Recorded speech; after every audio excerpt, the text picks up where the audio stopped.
Olá, boa noite. Hoje é quarta-feira, 6 de julho. Confira agora os destaques da edição de hoje. Comissão Mista de Orçamento aprova a abertura de crédito suplementar de 1,2 bilhão de reais para o Plano Safra. O projeto vai a plenário e CNA pede urgência na apreciação. Enquanto o litro do leite ultrapassa os R$ 7,00 no varejo, produtores reclamam de baixa rentabilidade e custo de produção elevado. Preço médio do café arábica fecha a safra 21-22, acima de R$ 1.300 por saca. Superávit da balança comercial do agronegócio paulista cresce mais de 28% até maio.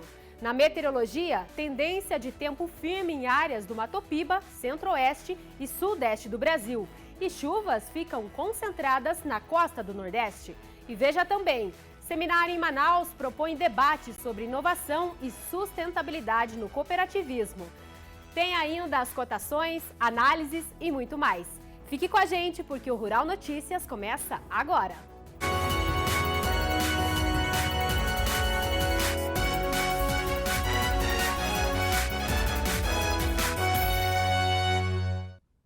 A Comissão Mista de Orçamento, CMO, aprovou nesta tarde a abertura de crédito suplementar de 1,2 bilhão de reais para o Plano Safra.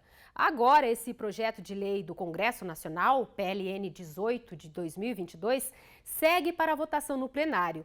Para a Marisa de Almeida, assessora técnica da CNA, a aprovação desse projeto é de extrema importância e deve acontecer o quanto antes.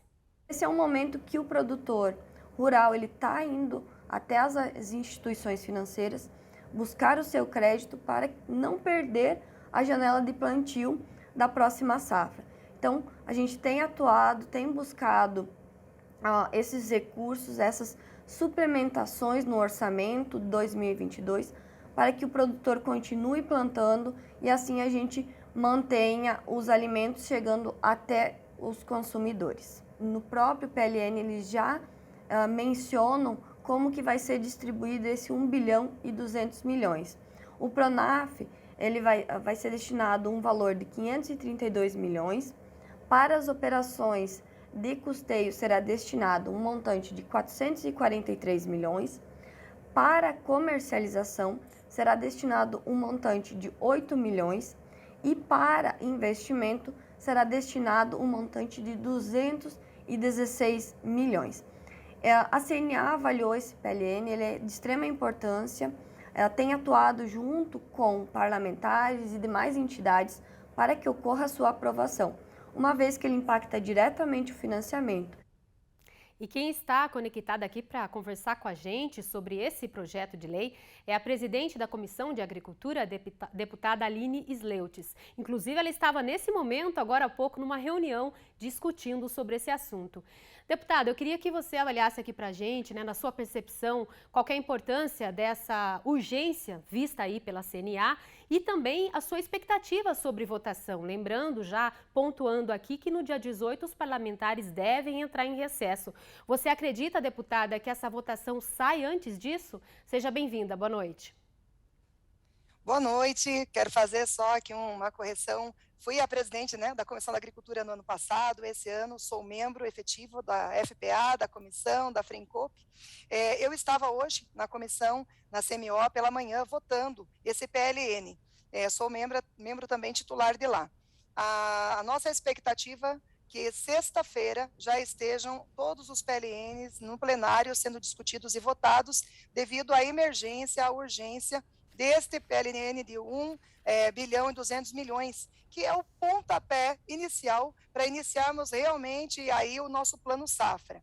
Sabemos da emergência, nós temos a janela aí de 60 dias para disponibilizar os recursos necessários para os nossos produtores e aí temos o comprometimento junto com todo o segmento, com o setor. Agora, nesse momento mesmo, estou aqui na OCB, que é a Organização das Cooperativas do Brasil, falando justamente sobre esse tema e já tranquilizando eles que sexta-feira, se Deus quiser, estará votado já na Câmara Federal.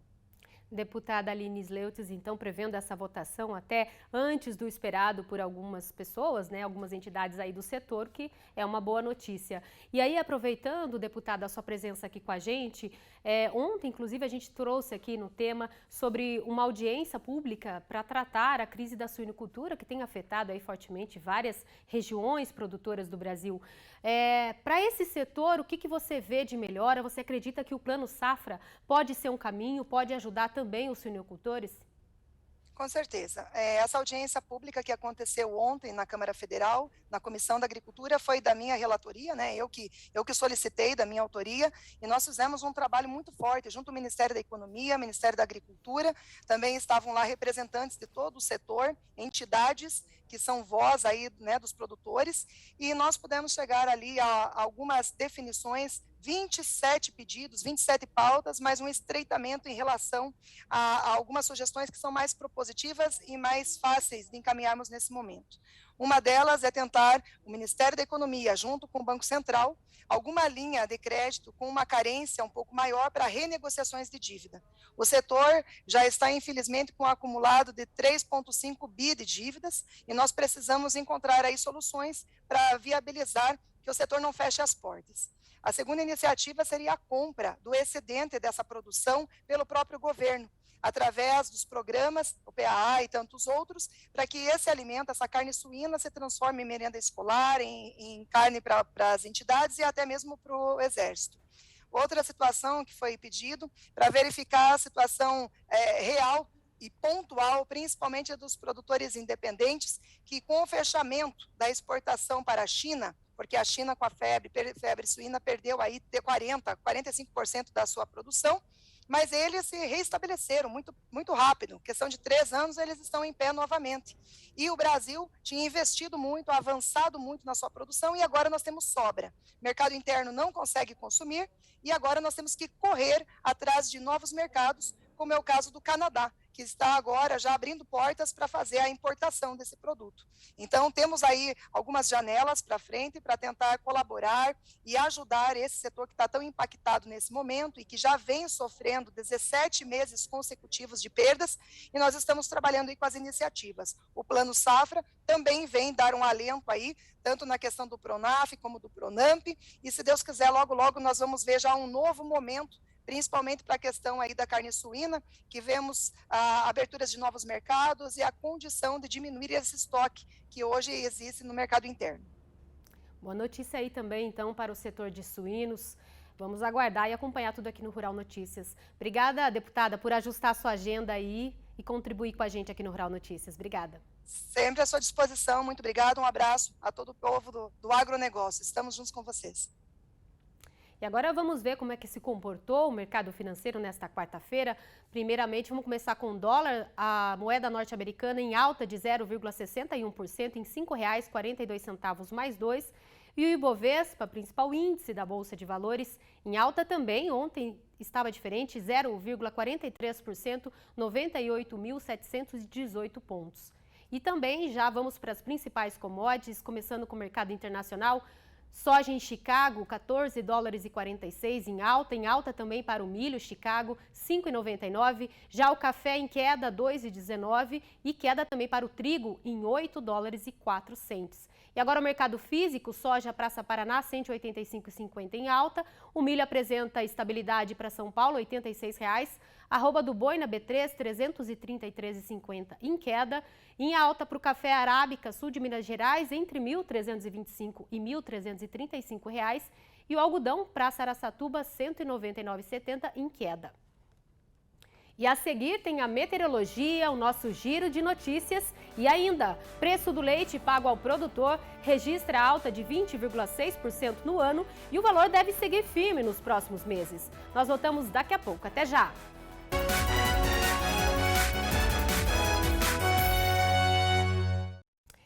Seja no atacado ou no varejo para o produtor, os preços do leite registraram altas significativas no último mês. E com o custo de produção elevado, a projeção é que os valores praticados nos próximos meses continuem firmes no campo. O preço do leite captado em maio deste ano e pago aos produtores em junho registrou aumento de 5,3% na comparação com os valores pagos no mês anterior. Segundo dados do Centro de Estudos Avançados em Economia Aplicada, na Média Brasil, o valor do litro do leite ficou em R$ 2,68. Esta é a quinta alta seguida, o que representa a valorização real de 20,6% desde janeiro. Esses preços elevados se justificam por causa da redução na produção nacional. Segundo dados do IBGE, o volume de leite cru industrializado pelos laticínios brasileiros diminuiu 10,3% no primeiro trimestre deste ano em relação ao mesmo período de 2021, fato que resultou em maior concorrência pela matéria-prima entre as indústrias.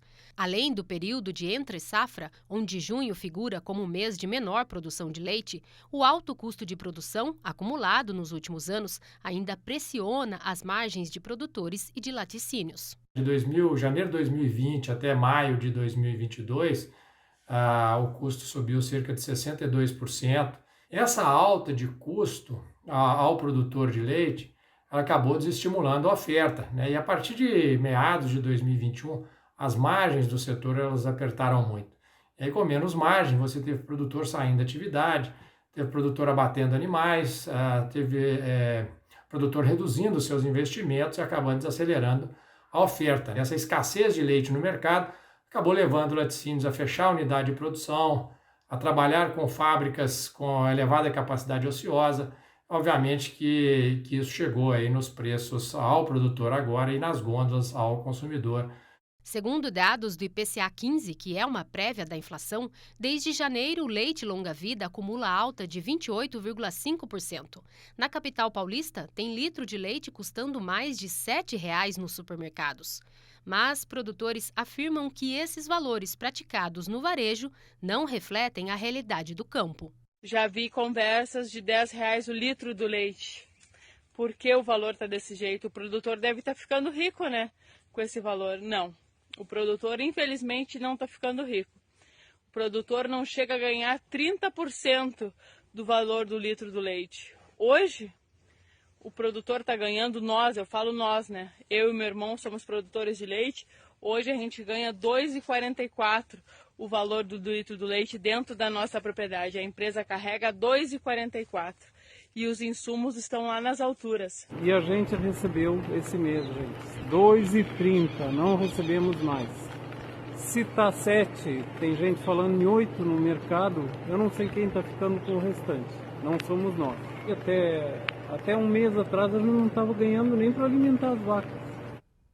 E para ampliar o tema, vamos conversar agora com Caio Coimbra, gerente de agronegócios do Sistema da Federação da Agricultura e Pecuária do Estado de Minas Gerais.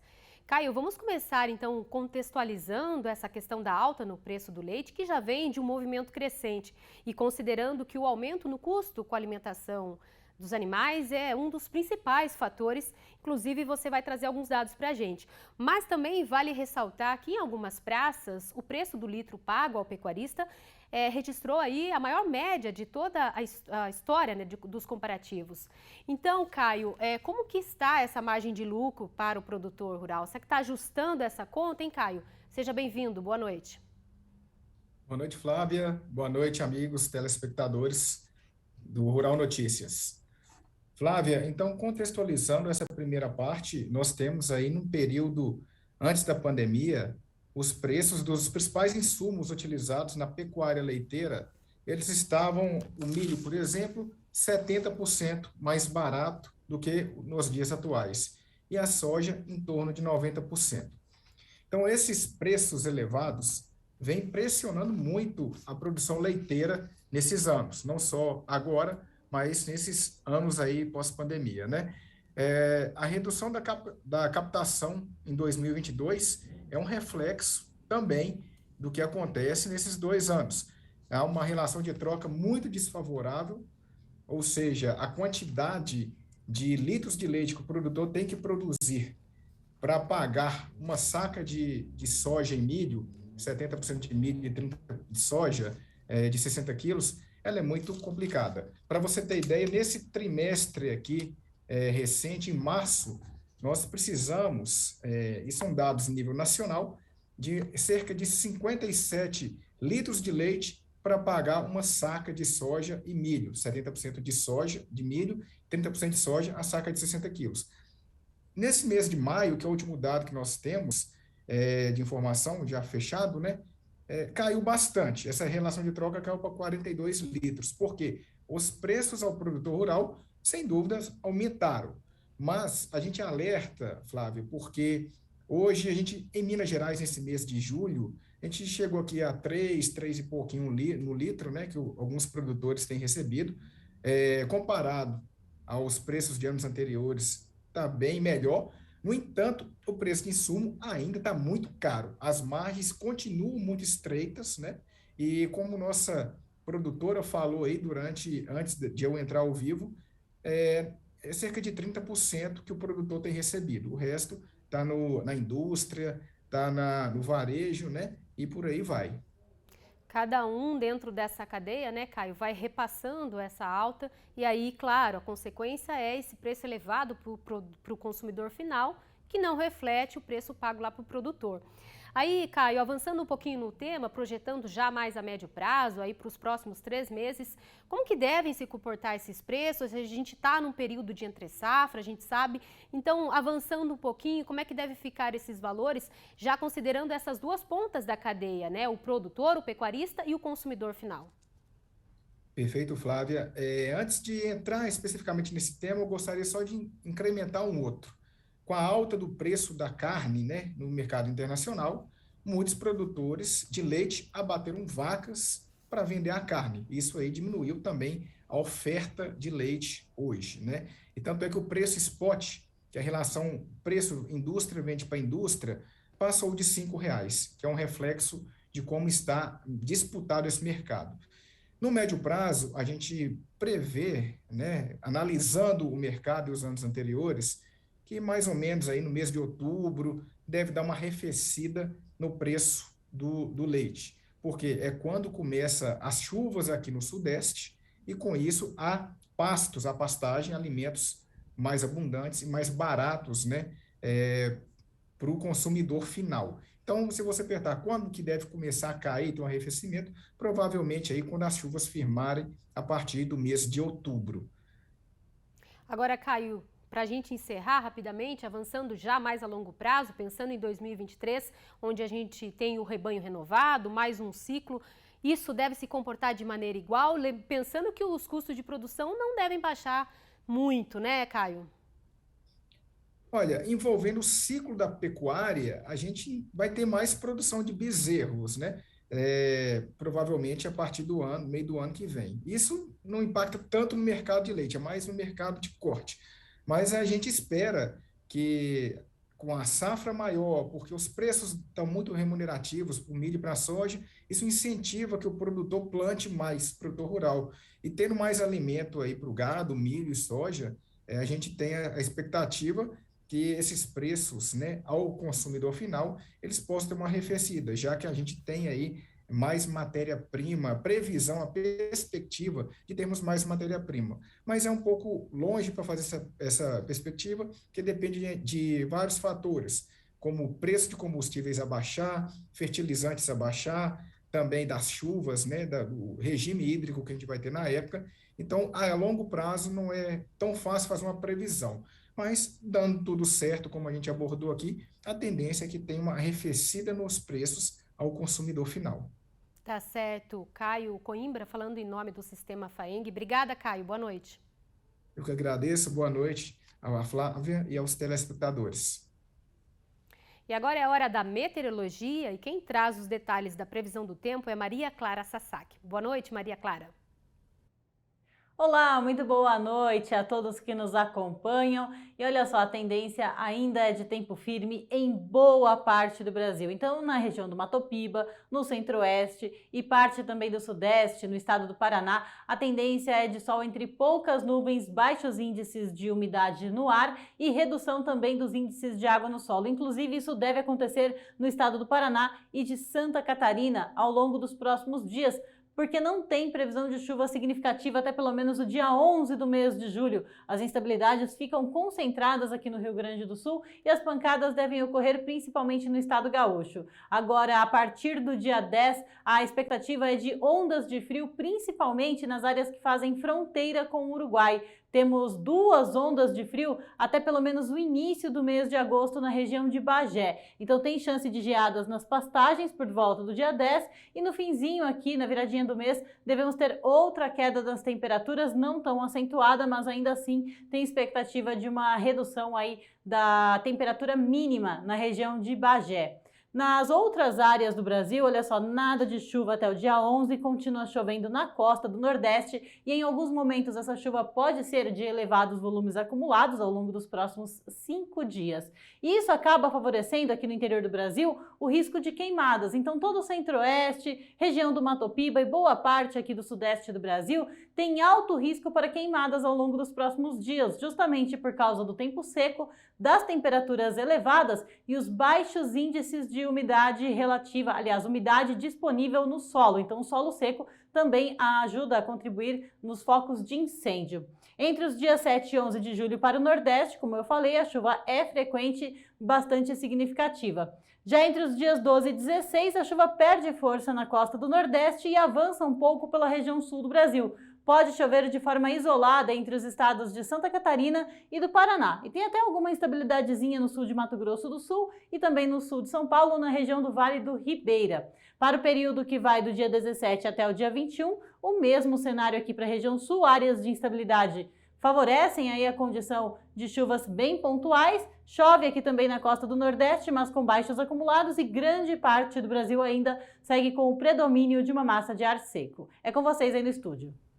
E vamos agora para o nosso giro de notícias com mais destaques do dia. As cotações do café arábica tipo 6 encerraram a temporada 21-22 com média de R$ 1.325 por saca de 60 quilos, segundo dados do indicador CPEA-Esalq. O resultado representa avanço superior a 65% em comparação com a safra anterior em termos reais, um salto de R$ 523 por saca. De acordo com pesquisas do CPEA, os preços avançaram com força desde o início do ciclo 21-22, impulsionados pela ocorrência de geadas nas principais regiões produtoras, que afetaram o potencial da safra 22-23.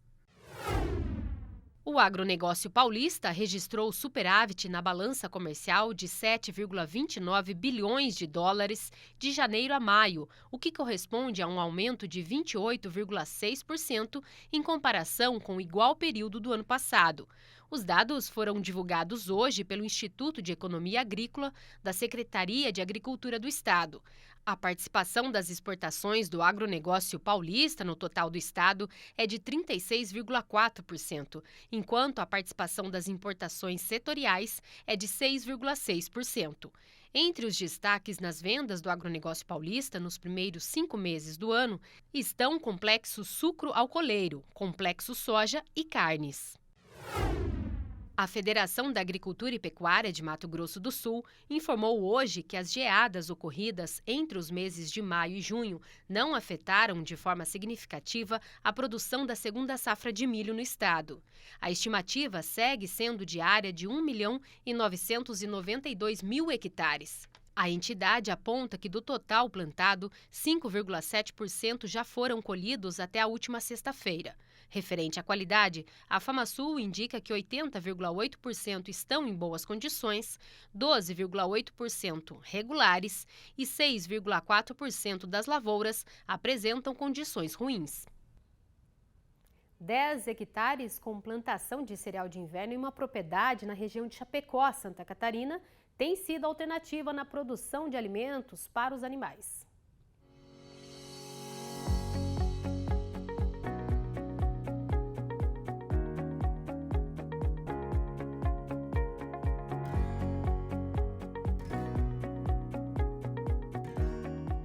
É apenas uma estrada na fazenda Zandavale que separa a área nativa e a plantação de trigo, que de um ano para o outro aumentou 66%, passou de 6 para 10 hectares. Para aproveitar melhor os espaços, uma outra parte da propriedade foi destinada para pastagem e produção de feno. A produtora Ângela Tafarel apostou no cereal de inverno como uma alternativa após a produção do milho ter sido mais baixa do que o esperado. Olha, eu vejo como uma oportunidade de produção de alimento, porque no período do inverno a gente não tem como fazer culturas de milho, né? Aqui o inverno é geia, é frio, então no inverno não produz cereais de verão. De 2 anos para cá, o inverno mudou o cenário na propriedade quando passou a cultivar o trigo. Foi uma forma que ela encontrou de utilizar uma área que antes não era aproveitada e reduzir custos. Essa questão da redução do custo, ela é muito interessante. O trigo tem a questão que a gente não alimenta única e exclusivamente com ele, né? Mas como ele entra numa questão de um valor um pouco mais baixo, a gente acaba barateando a dieta dos animais e, por consequência, a gente consegue ter um ganho aí, uma lucratividade um pouquinho melhor na atividade. O trigo que foi semeado em junho ainda está em fase de desenvolvimento. A expectativa é colher em meados do mês de outubro. O carro-chefe por aqui é a produção leiteira. Diariamente são produzidos 1.700 litros de leite. Grande parte abastece os laticínios da região de Chapecó. Segundo os especialistas, o estágio onde se encontra o maior teor de proteína nos cereais de inverno é na fase de crescimento, conhecido como perfilhamento. Para o aproveitamento e manejo dos cereais como forrageira, é importante trabalhar no momento quando já tem uma produção de volumoso que justifica a entrada das máquinas para fazer a colheita. Nós trabalhando com esse manejo de altura, a gente evita perdas, porque a planta, para chegar nessa fase de maior acúmulo, ela vai passar por perdas de estrutura de planta, né? E esse material que a gente chama de senescência, que secou durante o processo de crescimento, a gente perde. Por isso que nós manejamos colhendo 2 ou 3 vezes essa forragem antes de chegar no período de maior acúmulo de proteína. É uma possibilidade de você ter uma reserva alimentar a mais de uma outra fonte que, às vezes, para você tratar novilhada, vaca seca, é uma comida mais barata e você acaba tendo uma ocupação daquela área que está ociosa. E a seguir, seminário em Manaus propõe debates sobre inovação e sustentabilidade no cooperativismo. É daqui a pouco, até já!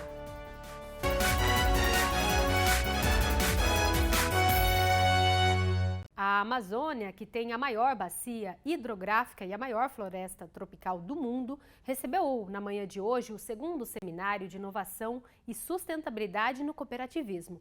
O evento é uma iniciativa do Canal Rural e da Organização das Cooperativas Brasileiras. Confira os destaques na reportagem. As fontes de financiamento de projetos sustentáveis no agronegócio foram debatidas pelos painelistas e pelo público. O diretor do Banco Nacional de Desenvolvimento Econômico e Social falou sobre as iniciativas do BNDES como o estímulo à agricultura de baixo carbono. A gente acredita que essa moeda, crédito de carbono, é uma moeda típica de mercado financeiro, na medida em que a gente consegue gerar relação de troca, e essa relação de troca ela caminha na direção de uma economia de baixo carbono. A coordenadora do projeto Floresta Mais Amazônia, do Programa das Nações Unidas para o Desenvolvimento, explicou como o projeto pode incentivar e reconhecer o trabalho de produtores rurais. O governo brasileiro, então, é o principal parceiro, o PNUD faz a execução desse recurso e são quase 100 milhões de dólares, né? Um recurso bastante significativo. Mais da metade desse recurso são recursos que estão voltados para pagamentos diretos de serviços ambientais prestados por pequenas e pequenos produtores rurais na Amazônia Legal.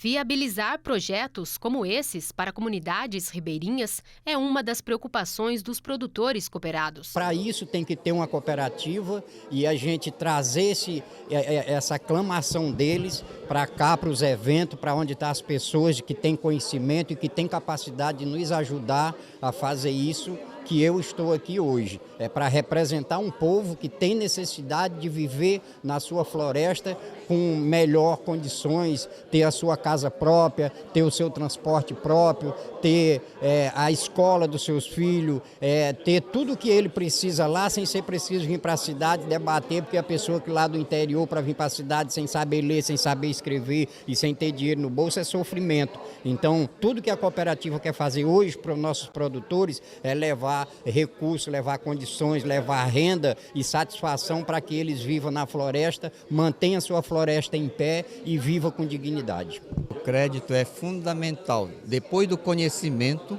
o crédito é fundamental para podermos prosseguir com a abertura de novas áreas. Esse daí é o que mais nós, agricultores, mais pedimos hoje. Para o secretário de Produção Rural do Amazonas, Petrúcio Pereira de Magalhães Júnior, o desafio está na regularização fundiária.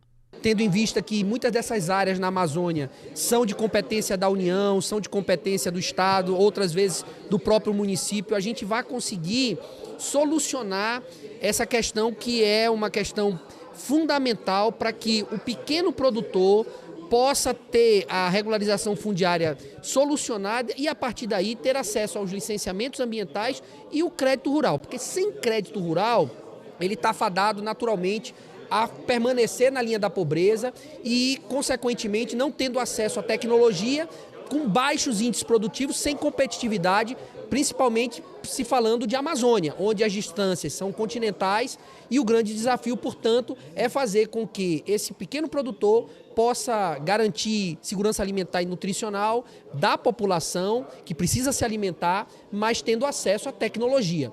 A informação é fundamental para que o cooperativismo e o agronegócio sigam para um caminho mais sustentável.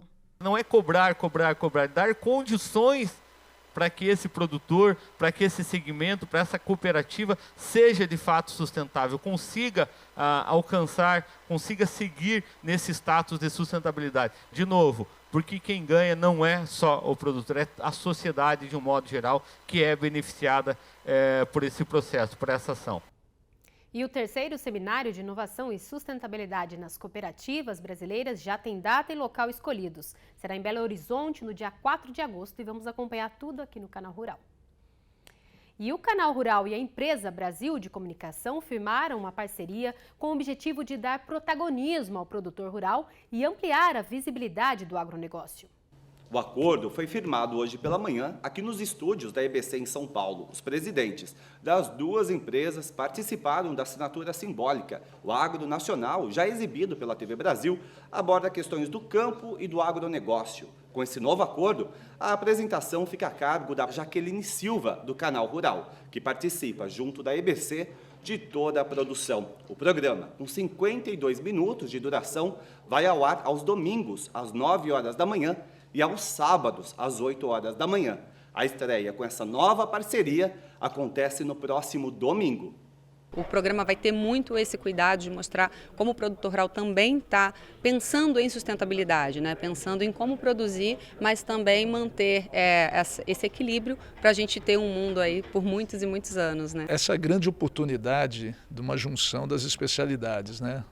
Nós, TV Brasil, EBC, com know-how de boa produção de conteúdo audiovisual, somado à expertise do conteúdo do Canal Rural, que detém informações que o telespectador vai estar super agraciado nesse momento. Vai falar com o produtor rural? Sim, o produtor rural vai se enxergar, mas o público urbano, que nunca pisou numa fazenda, vai poder enxergar uma janela para o interior do Brasil também. A gente fez um modelo ganha-ganha. Por quê? Porque a gente acredita que o agro é um dos pilares da economia brasileira. Nada melhor do que a gente tentar fazer o melhor programa de agro na televisão brasileira. E a melhor coisa é fazer com quem é do ramo.